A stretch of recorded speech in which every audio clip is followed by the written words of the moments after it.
शांति। ओम शांति। ओम शांति आज भैया। अच्छा, सुबह का आवाज नहीं आ रहा है। ओम शांति भैया। हाँ जी। अच्छा, चलो हम सब मिलके आज मुरली रिवाइज करेंगे। हाँ जी। साकार मुरली का। साकार मुरली आज बाबा का। चलो, पहला पॉइंट बाबा ने जो मुख्य बहुत बहुत अच्छी बात बताई है कि जो ये मंत्र जंत्र जो कलयुग में जो है यूज करते हैं, ये कोई काम नहीं आने वाले हैं। और जो है अपना बुद्धि योग, संसार से अपना बुद्धि योग तोड़ के सिर्फ बाप को याद करो। और जो आज मुझे अच्छी बात ये लगी है कि भक्ति में जैसे हम भगवान से कहते हैं, भगवान हमारी ये मांग पूरी कर दो, मतलब एक फरियाद करते रहते हैं, मांगते रहते हैं कि ये कर दो, वो कर दो, आशीर्वाद दे दो, सुख शांति दे दो। आप कहते हैं मैंने तुम्हें जो है पूरा सारा अपना वर्षा दे दिया है, पढ़ा दिया है, से सब तुम्हें योग्य बना दिया है। अब तुम जो है उसको जो है अपने आप ही पढ़ाई पर इतना ध्यान दो कि तुम्हें किसी से मांगने की जरूरत ही नहीं पड़े। अपना अपना पुरुषार्थ करो। और भक्ति काल के लिए बहुत अच्छी बात ये बताई कि जो भक्त लोग होते हैं वो यज्ञ तप जप आदि करते रहते हैं, और वो सोचते हैं शायद इससे ही भगवान मिलेगा। कितनी इसके बिल्कुल इसके कंट्रास्ट में एक तरफ वो कहते हैं कि भगवान सर्व ईश्वर सर्वव्यापी है। अगर ईश्वर सर्वव्यापी है तो वही बात जब मैं सुबह सुन रहा था तो मैं मुख्य आया हमारे दिमाग में भी कि अगर एक तरफ तो कहते हैं कि सर्वव्यापी है, दूसरी तरफ भक्त जो है यज्ञ तप जप जो है पूजा पाठ जो करते हैं उसे सोचते हैं शायद भगवान मिलेगा। तो मिलना क्या है और सब जगह जो चीज है, इसका मतलब दोनों चीजें अलग अलग ही हैं। ये तो भगवान सर्वव्यापी कहना ये अपने आप में गलत सिद्ध कर दिया उन्होंने। वो कहते हैं कि अपने बाप को तुम भूल जाते हो, इसलिए जो है दुखों को भोग रहे हो। तो स्मृति से जब भूल हो जाती है खत्म, स्मृति से विस्मृति में आ जाते हैं तो दुख आ जाते हैं। ये बहुत अच्छी बातें लगी आप मुझे। ओम शांति।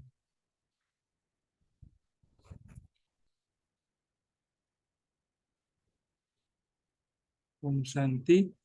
आज बाबा ने जो सर्वव्यापी की बात किया कि बाबा सब में नहीं है, तो इसलिए बाबा ने बोला कि उसको कभी दुख सहन नहीं करना पड़ता। मतलब भगवान भी दुख सहन करना, जन्म लेता मरता, मतलब तो वो सब चीज फिर तो भगवान नहीं होता ना, तो शरीरधारी कोई ही भगवान नहीं है। तो बाबा का कभी कृपा नहीं करता, कभी टीचर कोई कृपा नहीं करता। कृपा मीन्स बाबा तो बच्चे मतलब बच्चा बनाया, मालिक बन गए हम।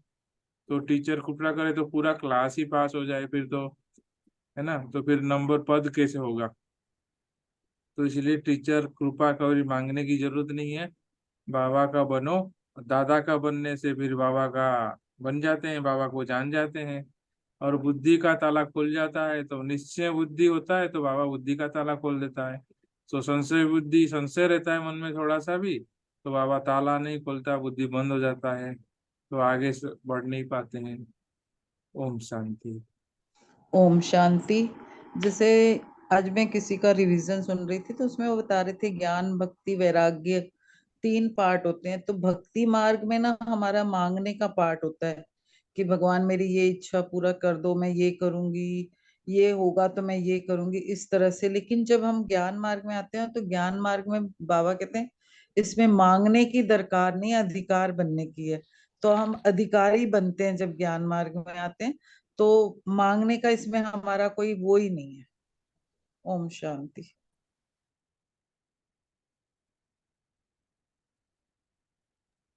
यहाँ पे भी बाबा बोलता है डायरेक्ट इंश्योरेंस होता है हमारा, तो वो इंश्योरेंस करते हैं।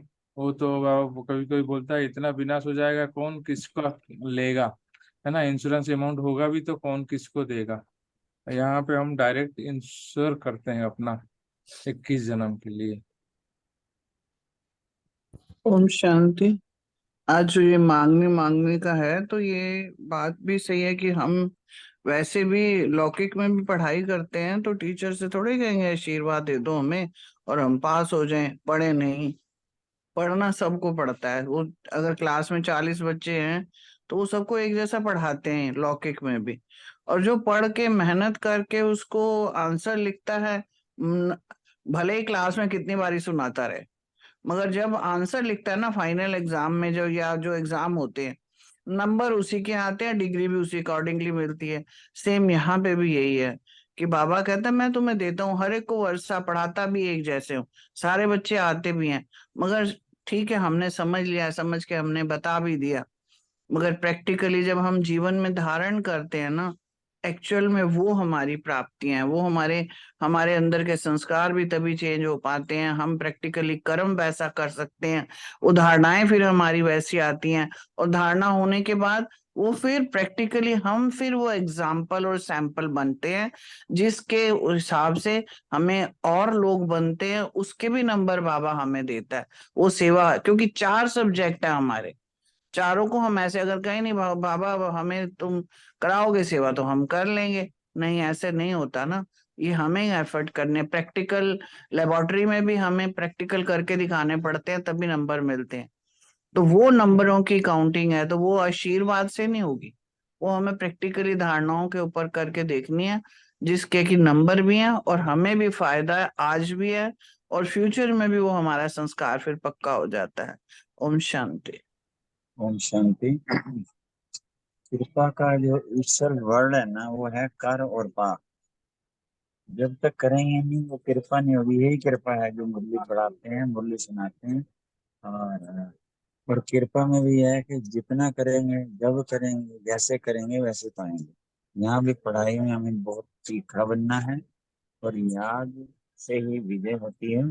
और जो बावन है ना, बड़ा वंडरफुल पार्ट बताया, मतलब इसमें बड़ा अच्छा है। तो देह का बाप ज्ञान योग से बच्चों का श्रृंगार कर रहा है। हर रोज 2 4 5 ऐसी लाइन आती है कि बाबा स्वयं उतर के सामने आता है, आत्माओं के सामने आ जाता है, जो हमें बिल्कुल सन्मुख आगे हमें अनुभूति कराते हैं कि कौन सामने आया है।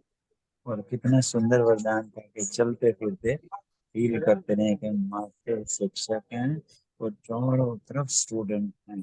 पहले हम सब अपने आप को बोला करते थे, बीच में भूल भी जाते हैं कि हम एग्जामिनेशन हाल में। तो वाकई में ये जो छोटे छोटे को या बाबा की रोज रोज की जो चीजें आती है ना, ये हर रोज हमें उमंग उत्साह में बढ़ाती हैं। ये कृपा है, ये आशीर्वाद है। मतलब कहना यह है कि मुरली मुरली मुरली, इस मुरली का सुख पाओ, मुरली को ग्रहण करो और कृपा आशीर्वाद पाओ। क्या कृपा करोगे, अपने पे कृपा करो, औरों पे कृपा करो। बहुत सुंदर, बहुत सुंदर।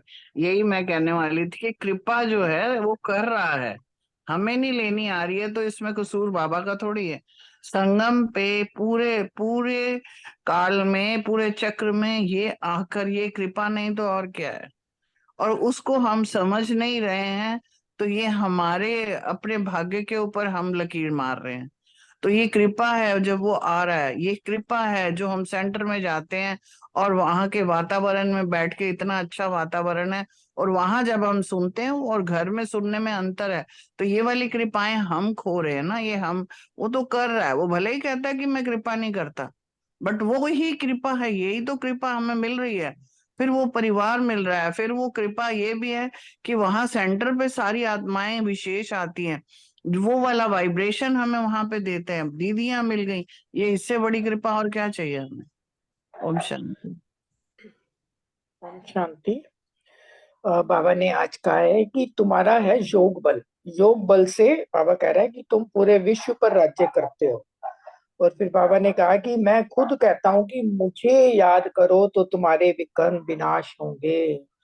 बाबा कह रहे हैं फिर भी बुद्धि में बैठता ही नहीं है, ठहरता ही नहीं है, हाँ हाँ करते हैं फिर भूल जाते हैं। इतनी सुंदर बात बाबा ने बताई। फिर बाबा कह रहे हैं मैं तो ज्ञान रत्नों से तुम्हारा श्रृंगार कर रहा हूँ, राजयोग तुम्हें सिखा रहा हूँ, अगर बुद्धि में नहीं बैठता तो फिर क्या कहेंगे। बाबा कह रहे हैं इसका मतलब तकदीर में नहीं है, इसीलिए तदबीर नहीं करते हैं।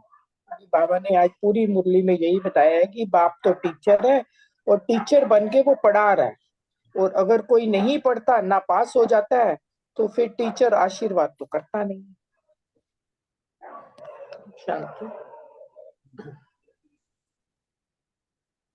बाबा ने एक सुंदर बात बताई इसमें कि हम सब गॉड फादरली, जो हम सब सच्चे भारत के सच्चे सर्वेंट हैं, और मनुष्य को भगवान मानने से भारत का क्या हाल हुआ है। तो इसलिए बाबा ने बोला है कि तन मन धन से भारत की सेवा करना है हमको। और दूसरा तीखी पढ़ाई के लिए बाबा ने आज बोला था कि तीखा पढ़ाई पढ़ना है।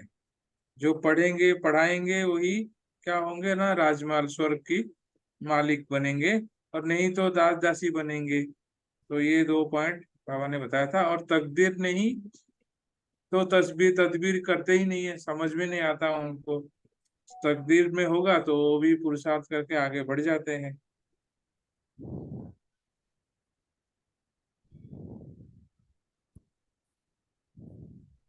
और बैग बैगेज भी ट्रांसफर करना है, आज बाबा ने बोला है बैग बैगेज भी ट्रांसफर करना है। ओम शांति। वैसे ट्रांसफर तो करते हैं, फिर लौट के अपने बना लेते हैं, ये क्या चक्कर है। बोल बोल के करते हैं, अंदर से भी बोलते हैं, फिर भी अपनापन आ जाता है।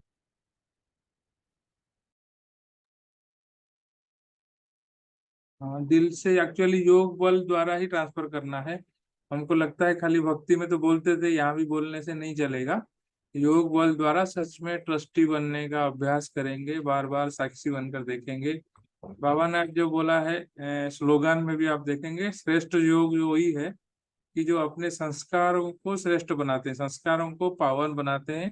कैसे ना, आत्मा आत्मिक स्थिति से आत्मा को समझ के निश्चय करके तब वो हम जो अपना ये पावन करते हैं संस्कारों को, तो वो संस्कारों को पावन करना ही सच्चे में संस्कार पावन हो जाएगा ना, तो ट्रांसफर करने की जरूरत नहीं है, अपनापन रहेगा ही नहीं है।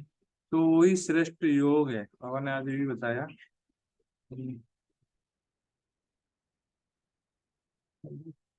भी और कोई बोले नहीं तो अनिता बहन अव्यक्त मुरली स्टार्ट करेंगे, नहीं तो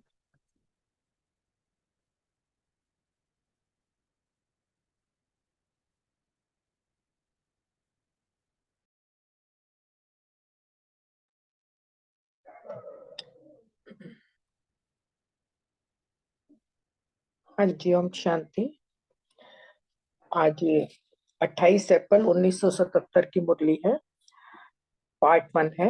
मुरली का हेडिंग बहुत सुंदर है, सदा सुहागिन की निशानियां। बाबा ने बताया है कि बहुत बार बाबा बताते हैं कि हमारी को सुहागिन किसको कहते हैं, जिसका जैसे मस्तक पे तिलक होता है, कंगन, बहुत सारी चीजें बताते हैं। इसमें भी बाबा ने बहुत निशानियां बताई हैं, और लाइट का क्राउन कैसे, और कैसे मतलब बताया कि हम जो है, अगर एक बाबा ही मेरा संसार है, बाप को के उसमें ही चलते हैं, तो किस प्रकार हम सुहागिन बन सकते हैं। सारी सुहागिन की निशानियां बाबा ने बताई हैं, मतलब हम किस प्रकार एक बाबा की याद में ही सदा रह सकते हैं, वो मेन निशानियां बाबा ने बताई है, उसको सुहागिन कहा है बाबा ने। बाबा ने कहा, सदा सुहाग के तिलकधारी, श्रेष्ठ भाग्यवान, सर्व प्राप्ति स्वरूप आत्माओं प्रति बाबा बोले। बाप दादा बच्चों के सुहाग और भाग्य को देख रहे हैं। सुहाग का तिलक और भाग्य का लाइट का क्राउन, ताज और तिलकधारी, अर्थात सुहाग और भाग्य वाले। कितने यूनिक ये वर्ड है, एक एक वर्ड को अगर अंदर उतारते जा रहे हैं ना, तो कितना आत्मा को खुशी भी हो रही है, और ये भी हो रहा है कि हमें भी बिल्कुल ऐसा ही बनना है। सदा सुहाग की निशानी है अविनाशी स्मृति का तिलक। सबसे पहले तो पहला पाठ ही हमें ये पढ़ाया गया ना, कि अपने को आत्मा समझ स्मृति में रहना है। सदा भाग्य की निशानी है पवित्रता, और बाप द्वारा सर्व प्राप्तियां, अर्थात लाइट का क्राउन। स्मृति कम तो तिलक भी स्पष्ट चमकता हुआ नहीं दिखाई देगा। चमकता हुआ तिलक सदा बाप के साथ रहने की सुहाग की निशानी है। ऐसी सुहागिन तिलकधारी व सदा सुहागिन होने के कारण सदा विश्व के आगे श्रेष्ठ अर्थात ऊंच आत्मा दिखाई देती है। जैसे लौकिक रूप में भी सुहागिन को श्रेष्ठ नजर से देखते हैं और हर श्रेष्ठ कार्य में सुहागिन को ही आगे रखते हैं। अगर सुहाग गया तो संसार गया, ऐसे लौकिक में भी माना जाता है। इसी प्रकार हमारा ये जो अलौकिक जीवन है, इसमें बाबा कह रहे हैं कि हर आत्मा एक साजन की सजनी है, अर्थात सुहागन है। साजन है हमारा शिव बाबा और हम सब है उसकी सजनिया। तो बाबा ने कहा, सदा अपने सुहाग के तिलक को देखते हो, सदा एक की ही लगन में मगन रहने की निशानी। स्मृति का तिलक अर्थात सुहाग का तिलक है।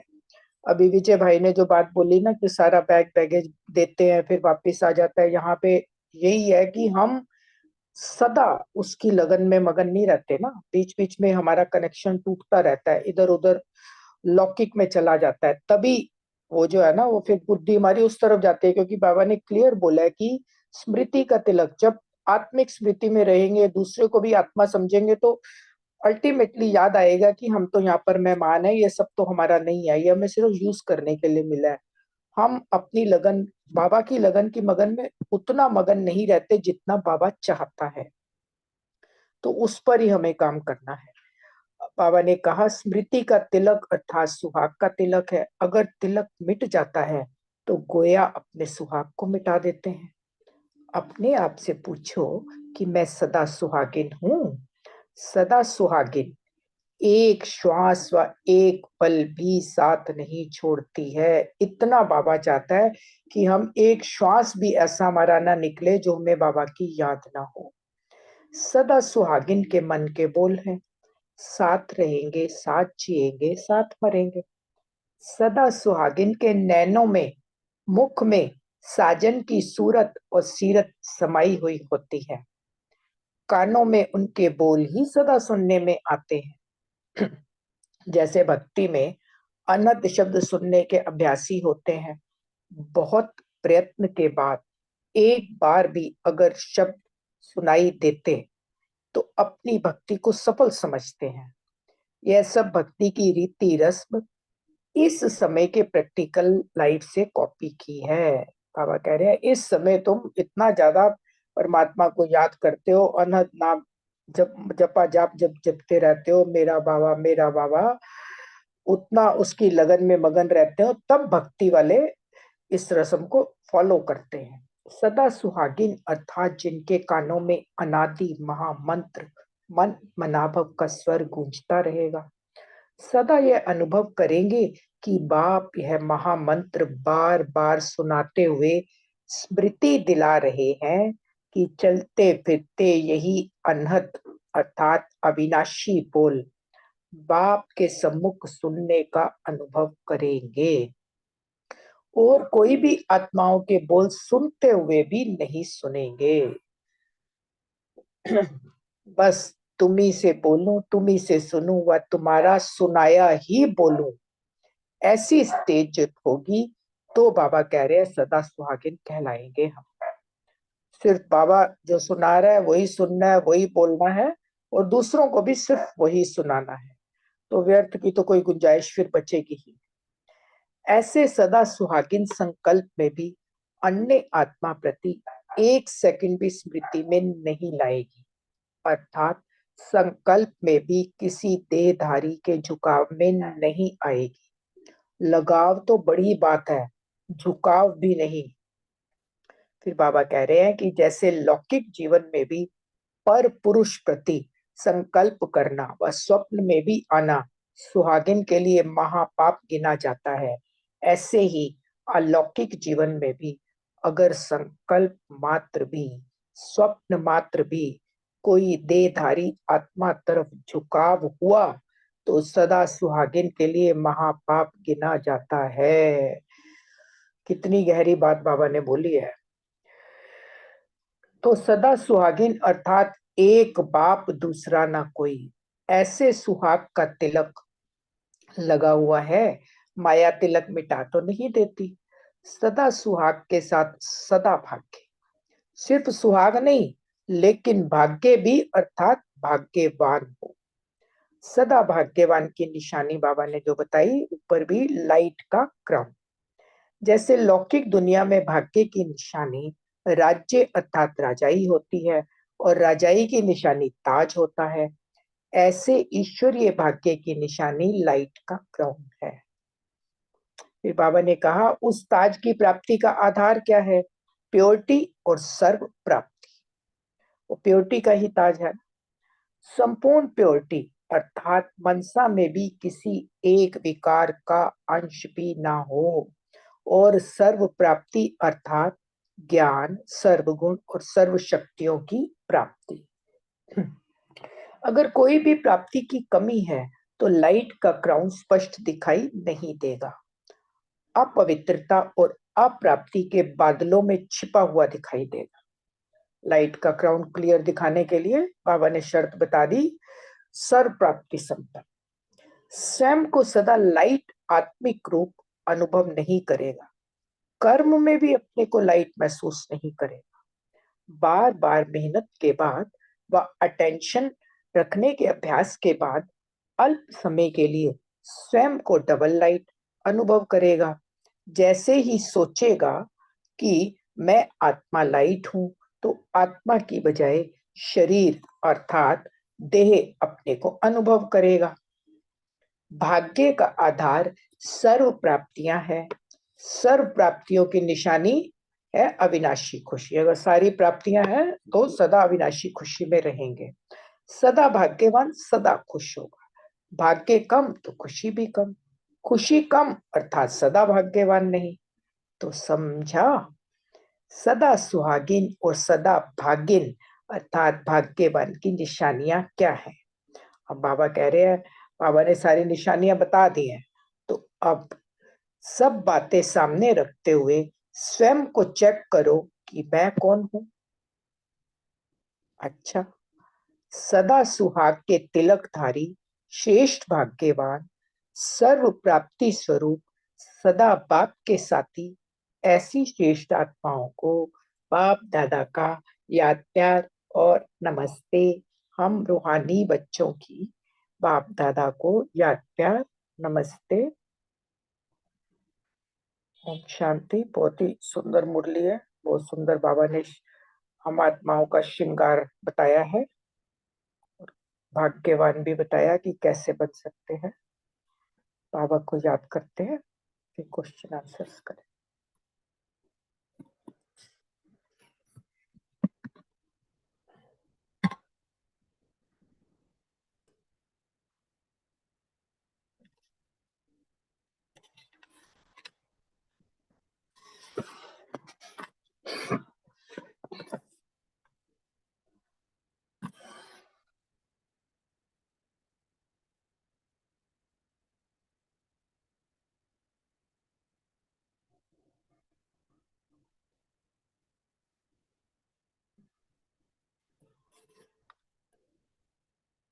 ओम शांति।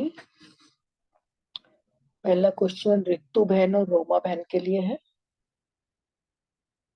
सदा सुहागिन की बाबा ने क्या क्या निशानियां बताई?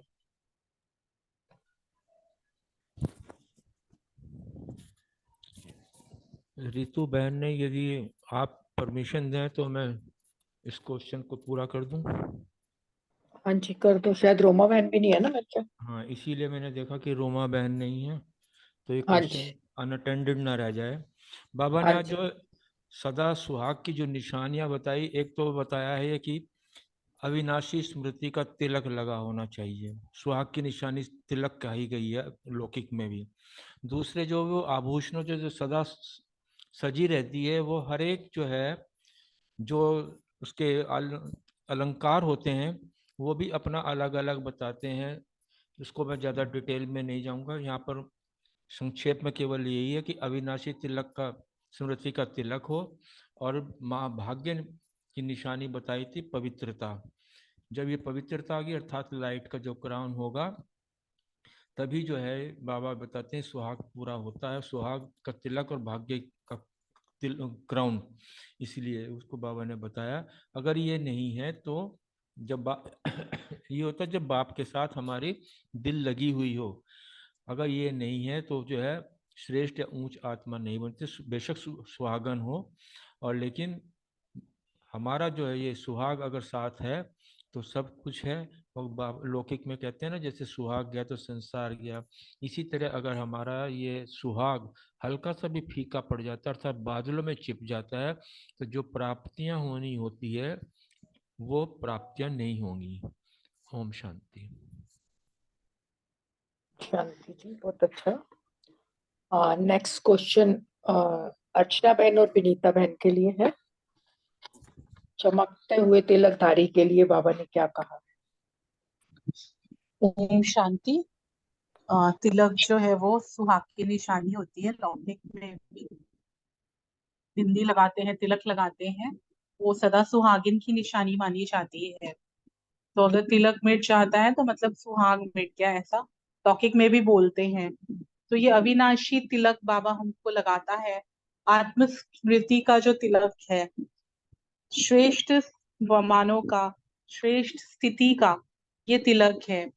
तो ये चमकता हुआ जो तिलक है ना, अगर मैं आत्मस्मृति में हूँ और मैं बाबा की याद में हूँ, तो ये सदा मेरा तिलक चमकता हुआ रहेगा, क्योंकि मैं बाबा की याद में हूँ, मतलब बाबा के साथ। तो वो सुहाग की निशानी है। तो वो सारे विश्व के आगे फिर ऐसी आत्मा ऊंची और श्रेष्ठ दिखाई देगी, है ना। तो जैसे कोई भी शुभ कार्य होता है ना, उसमें सुहागिनों को ही आगे रखा जाता है ना। तो मतलब जैसे लौकिक में करते हैं, तो ऐसे ही हर श्रेष्ठ कार्य में ऐसी आत्माएं ही आगे बढ़ती हैं, है ना। तो जैसे अभी अशोक भाई ने बोल दिया कि सुहाग गया तो संसार गया। तो अगर हम विस्मृति में आ जाते हैं, साजन को भूल जाते हैं, तो फिर सदा सुहागिन नहीं कहलाएंगे, है ना। तो एक के लगन में मगन, अब कितना वंडर है ना, कल समर्पण हुआ और आज सुहाग के ऊपर बाबा ने उंगली चलाई, एक एक कैसे हर चीज को बाबा ने स्पष्ट किया।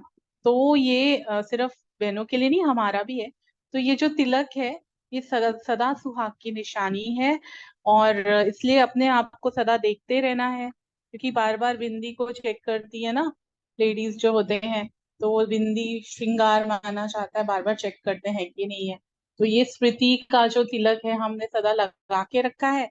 ये चमकता हुआ हमारा तिलक सदा मस्तक पे चमकता रहे, बाबा यही हमसे चाह रहा है। ओम शांति।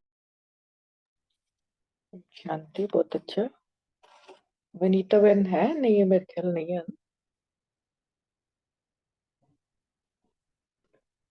हाँ जी, नेक्स्ट क्वेश्चन है रजनी बहन और रमणी भाई के लिए। सदा सुहागिन के मन के बोल कैसे हो?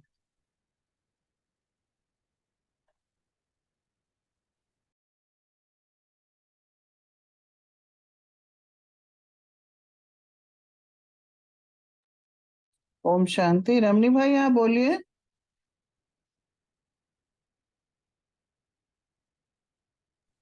आप बोलिए, बोलिए, आपका नाम पहले है। Thank you. ठीक है। मन के बोल में बाबा ने यहाँ तो ये कहा है कि जो मन होता है ना, जब सुहागिन होती हैं, बनी होती है, तो उनका मन यही चलता है कि एक क्षण के लिए भी हमारा साथ नहीं छूटे।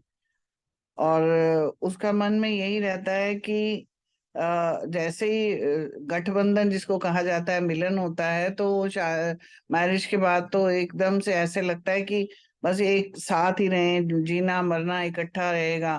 तो बाबा कई बार मुरली में गाता है ना, बोलते हैं, गीत है कि जो पिया के साथ है उसी पे ज्ञान की बरसात है। तो पिया के साथ रहना ही सबसे बड़ा, मन में यही रहता है कि हर वक्त बाबा के साथ ही बैठे। सुहागन, सदा सुहागन जो है वो एक क्षण भी उससे अलग नहीं होना चाहती है। तो जैसे बाबा हर वक्त कहता है, मुझे याद करो, मुझे भूलो नहीं, मेरे संग रहो। तो ये तीनों बातें जो आज मुरली में संकेत किया गया कि रहना भी उसी के साथ है, साथ ही जीना है, साथ ही मरेंगे, तो ये एक सुहागन के लिए सबसे बड़ी खुशनसीबी और भाग्य की एक बात होती है, जब ये उसको पूरा 100% वो अचीव कर लेती है। इससे बड़ा भाग्य किसी सुहागन का नहीं होता। भक्ति काल में हमने अनसुईया की कहानियां सुनी हुई हैं, जिन्होंने भगवान को भी, है भले ही भक्ति की टाइम में, मगर कहानी है कि उन्होंने शिव जी को, ब्रह्मा विष्णु महेश को बालक रूप में बना दिया था। इतनी पावर आ जाती है जो पर अपने सुहाग के साथ, यानी कि आत्मा जब परमात्मा के साथ रहती है तो उसके अंदर इतनी ज्यादा पावर है कि सामने वाला कैसा भी होगा वो साफ स्वच्छ निर्मल बुद्धि बन जाता है, उसका ऑरा इतना ज्यादा बन जाता है, इसलिए वो जो साथ है ना वही उसका सुरक्षित कवच बन जाता है। ओम शांति।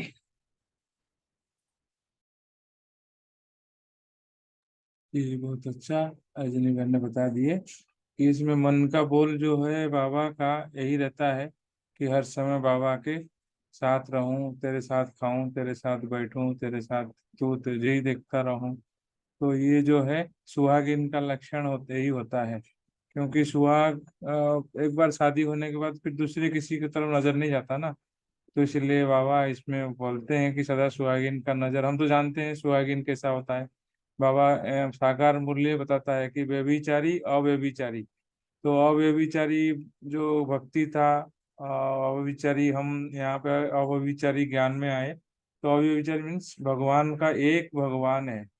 और दूसरे धर्म में भी यही बोला गया है कि मैं सुन रहा था क्राइस्ट ने भी वही बोला, और मूसा ने भी वही बोला, जो यहूदी धर्म वाले, और क्रिश्चियन इस्लाम धर्म में यही बोला गया, किसी को नहीं, आप एक कोई भगवान मानना, दूसरे किसी को देखना ही नहीं। और मूर्ति पूजा के लिए इसलिए मना किया उन्होंने, तीनों ने मना किया था। हालांकि हिंदू धर्म में देवी देवताओं को पूजा करने लगते हैं, भगवान मान के सब गड़बड़ कर दिया, लेकिन भगवान हमेशा निराकार है, कोई मूर्ति में नहीं होता है भगवान। ओम शांति।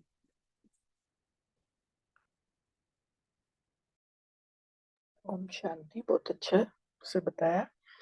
नेक्स्ट क्वेश्चन बलविंदर बहन और प्रीति बहन के लिए, अनादि महामंत्र बाबा ने कौन सा बताया है? ओम शांति। बहुत सुंदर मुरली। बाबा ने सदा सुहागिन के लिए अनादि महामंत्र बताया है, मन मना भव। और हर समय यही याद रखना है कि हमें बाबा ये महामंत्र याद दिला रहे हैं। यानी बाबा ने ये भी मुरली में कह दिया कि चलते फिरते अनहद अर्थात अविनाशी बोल बाबा के सम्मुख ही सुनने का हम अनुभव कर रहे हैं। और किसी से भी कोई भी आत्मा कुछ भी बोल रही है, हम वो ना सुन के भी तुम्ही से बोलूं, तुम्ही से सुनूं, तुम्ही से सुनाया ही बोलूं, ऐसी स्टेज होनी चाहिए। और ना एक सेकंड भी कोई संकल्प नहीं आना चाहिए। यानी कोई भी देहधारी, अगर हमारे में कोई भी संकल्प नहीं आता तो देहधारी में झुकाव लगाव नहीं होगा। क्योंकि जैसे ना लौकिक में भी हम, अगर कोई सुहागन है तो उसके मन में किसी पर पुरुष का ख्याल भी आना ना महापाप माना जाता है। तो ऐसे ही बाबा ने कहा कि सदा सुहागन अर्थात एक बाप दूसरा ना कोई, ऐसे सुहाग का तिलक लगा होना चाहिए। ओम शांति। Thank you, thank you. ओम शांति। थैंक यू प्रीति बहन, बहुत अच्छा बताया आपने। जैसे लौकिक में भी कहते हैं ना, जब शादी होती है तो जो पत्नी है उसके मन में बस सोते जागते उठते बैठते अपने पति का ही मतलब ध्यान रहता है कि कब वो आएगा, कब बैठेंगे, खाना खाएंगे, मतलब उसी को याद करती है। तो बाबा ने भी हमें यहाँ अनादि महामंत्र दिया मन मना भव का, कि सारे संबंध हमारे बाबा से, हमें हमेशा आत्म समृद्धि का तिलक अपने माथे पे लगा के हम सदा सुहागन बनेंगे। और हमेशा यही कहेंगे कि तुम ही संग खाऊं, तुम ही संग बोलूं, तुम ही संग चलूं, तुम ही से सुनूं, और तुम्हारी ही बात जो है वो औरों को सुनाऊं। तो जैसे लौकिक में भी सुहागन की निशानी बताते हैं कि वो तिलक लगाती है, श्रृंगार करती है, वो तो स्थूल श्रृंगार करती है। हमें आत्माओं को, हमारा साजन शिव बाबा है, तो हमें गुणों का श्रृंगार करना है, उसकी याद में रहना है, सारे संबंध उससे निभाने हैं। तो यही हमारा मन मना भव का मंत्र है जो बाबा ने हमें अनादि दिया है। ओम शांति। ओम शांति, बहुत सुंदर। नेक्स्ट क्वेश्चन अशोक भाई जी का है, सदा भाग्यवान की निशानी क्या है? ओम शांति। अभी इसका 2 पॉइंट तो हम पहले अभी कर चुके हैं। भाग्य की वो पवित्रता बताई है, और एक दूसरा बताया है कि आपका ईश्वरीय भाग्य की निशानी जो है लाइट का क्राउन बताया है। जैसे लौकिक दुनिया में जो भाग्य की निशानी है कि किसी के पास राज्य है, जितना बड़ा राज्य है और रजाई होती है, वो अपने आप को जो कहता है मैं उतना भाग्यशाली हूँ। और वो जो है उसकी निशानी बताई राजा की ताज होता है उसके सिर पे। ऐसे ही हम जो लौकिक में जो है, जो ईश्वरीय भाग्य की निशानी है, लाइट का क्राउन बताया। और वो लाइट का क्राउन है जब हमें सब सर्व प्राप्तियां हो जाती हैं, सर्व प्राप्तियों में हमारा ज्ञान, सद्गुण और सभी शक्तियां जो है, जब हमें उसकी प्राप्ति होती है, तब हम उसको जो है उसको मानते हैं। दूसरे प्योरिटी में बताया कि मन में किसी भी प्रकार का कोई भी विकार ना हो। मन में इवन स्वप्न में भी जो है किसी भी प्रकार का जब कोई विकार नहीं, तब संपूर्ण प्योरिटी होती है। अब इस प्रकार जो है हमें ये हमेशा अनुभव करना पड़े। जब हम इसको इस प्रकार अनुभव करते रहेंगे, अपने कर्मों में लाएंगे, तो हम तभी हम अपने आप को लाइट महसूस करेंगे। अदरवाइज अगर हम इसको इस तरह अपने सब ज्ञान, गुण और शक्तियों को या प्योरिटी को धारण नहीं करेंगे, तो बार बार कितना भी अपना अनुभव कर लें, योग में बैठ जाएं, बुद्धि बार बार कहीं ना कहीं खींचेगी। चाहे संबंधों में खींचे, चाहे पदार्थों में खींचे, चाहे अपने पद प्रतिष्ठा में या लौकिक में, कहीं भी वो जो है खींच सकती है, क्योंकि उसको जो है पवित्रता नहीं है, अपवित्रता का भाव आ गया उसमें। कहीं ना कहीं कोई विकार तो है ना, चाहे मोह का, चाहे लोभ का। तो उस वक्त जो है ज्ञान में बैठते हैं, योग में बैठते हैं, तो एक स्वमान तो लेते हैं, मैं लाइट स्वरूप आत्मा हूँ। लेकिन लाइट स्वरूप आत्मा मुख से ही बोला, उसको अनुभव नहीं किया। जैसे जैसे हम डिटैच होते रहेंगे, तो जितना जितना हम हमारा जो है वो डिटैच का जो है अभ्यास बढ़ता रहेगा, उतना ही जो है हम तब अपने आप को देह से डिटैच महसूस करने लगे। और देह से डिटैच महसूस करने के लिए केवल बुद्धि में एक ही चीज रखनी, परमात्मा मुझे मिला, परमात्मा ने मुझे चुना है, और परमात्मा से मुझे सर्व प्राप्तियां हो रही हैं, और प्योरिटी जो है मैं धारण करता जा रहा हूँ। और इस प्रकार मेरे सारे अंग विकार जो हैं एक एक करके समाप्त होते जा रहे हैं। ये बार बार जब हम अभ्यास करते हैं, तो बुद्धि जो है बार बार जो है इसी चीज में लगी रहती है। तो उसमें जब तब संकल्प में भी, स्वप्न में भी जो है किसी भी प्रकार का जो है अंश जो है विकार का आ नहीं सकता। तो इस प्रकार जो है हमारा जो है प्योरिटी का जो है जो ताज बनता है, वो अनुभव होने लगेगा, खुद को भी और अन्य आत्माओं को भी। और वो आत्मा सदा खुशी खुश रहेगी, उसके चेहरे पे कैसी भी परिस्थिति आए, उसकी जो है प्रसन्नता ही नजर आएगी। तो उससे बड़ा भाग्यवान और कोई नहीं हो सकता। ओम शांति। शांति, बहुत अच्छा अशोक भाई जी। नेक्स्ट क्वेश्चन है, भाग्य का आधार क्या है, विजय भाई और रूमी बहन के लिए। रूमी बहन का तो आया है, पहले विजय भाई आप बोलेंगे। ओम शांति। जैसे सदा स्वागत की बात हो रही है, सदा स्वागत अर्थात सदा भाग्यवान, अर्थात स्वागत में आया ही है पवित्रता के बारे में, बिल्कुल प्योर। जहाँ पवित्रता है वहाँ सुख शांति है। और भाग्य का आधार भी होता है सर्व प्राप्तियां, प्रोस्पेरिटी भी वहीं आती है, सर्व प्राप्तियां आती हैं। उसकी निशानी है अविनाशी खुशी। तो भाग्यवान तो सदा खुश रहेगा। खुशी कम है तो चेक करो कि कहाँ प्राप्तियों की कमी है या भाग्य की कमी। ओम शांति। वो समझदारी है। शांति जी, बहुत अच्छा। रूमी बहन का आंसर पढ़ती हूँ मैं। कहा, ओम शांति। आज बाबा ने हमें समझाया कि संगम युग में हम सबको परमात्मा से सर्व प्राप्तियां हो रही हैं। भाग्य पवित्रता और सर्व प्राप्तियों से प्राप्त होता है। हम जितना बाबा की याद में रहते हैं, उसके संग के रंग में रहते हैं, उतना हम पावन बनते जाते हैं। पवित्रता सिर्फ देह की नहीं, लेकिन मन, वचन और कर्म में भी कोई विकार का अंश ना हो, संकल्प में भी अपवित्रता ना हो। दूसरा, जो ज्ञान, गुण और सर्व शक्तियों से संपन्न है, नेक्स्ट बताया, इसमें से एक की भी कमी है तो माना अपवित्रता है, तो लाइट का ताज साफ दिखाई नहीं देगा। जितना हम आत्मिक स्थिति में स्थित रहेंगे, उतना हम पवित्र बनते जाएंगे और हमारा भाग्य चमकेगा, उतना हम ऊंच पद पाएंगे। भाग्य का आधार है अविनाशी खुशी। आप सबका बहुत बहुत शुक्रिया। रूमी बहन, आपका भी बहुत बहुत शुक्रिया। ओम शांति।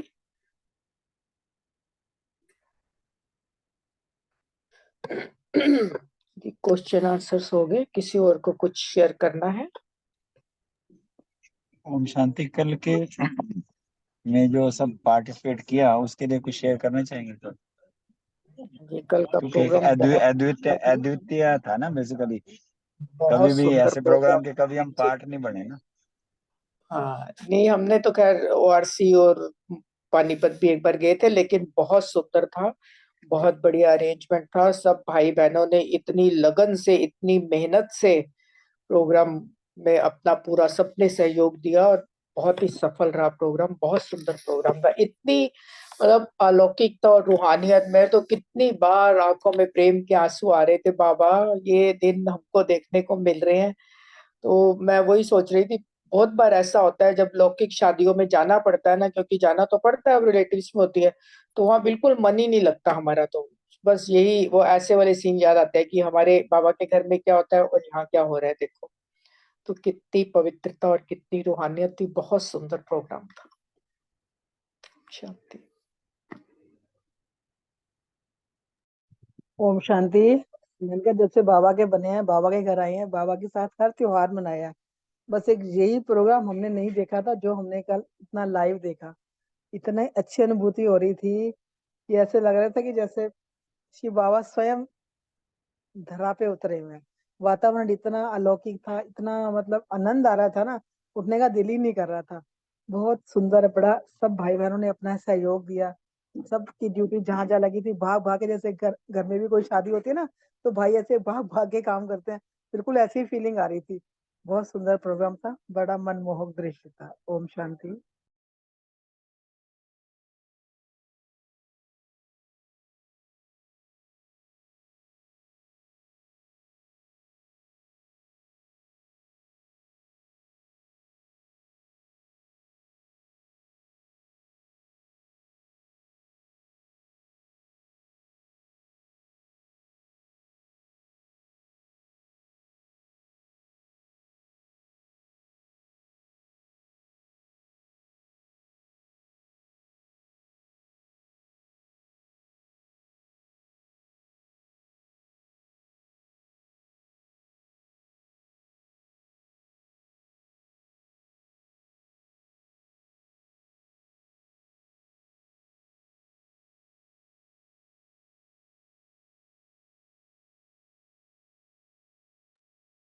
बाबा को याद करके फिर एंड करते हैं हम लोग।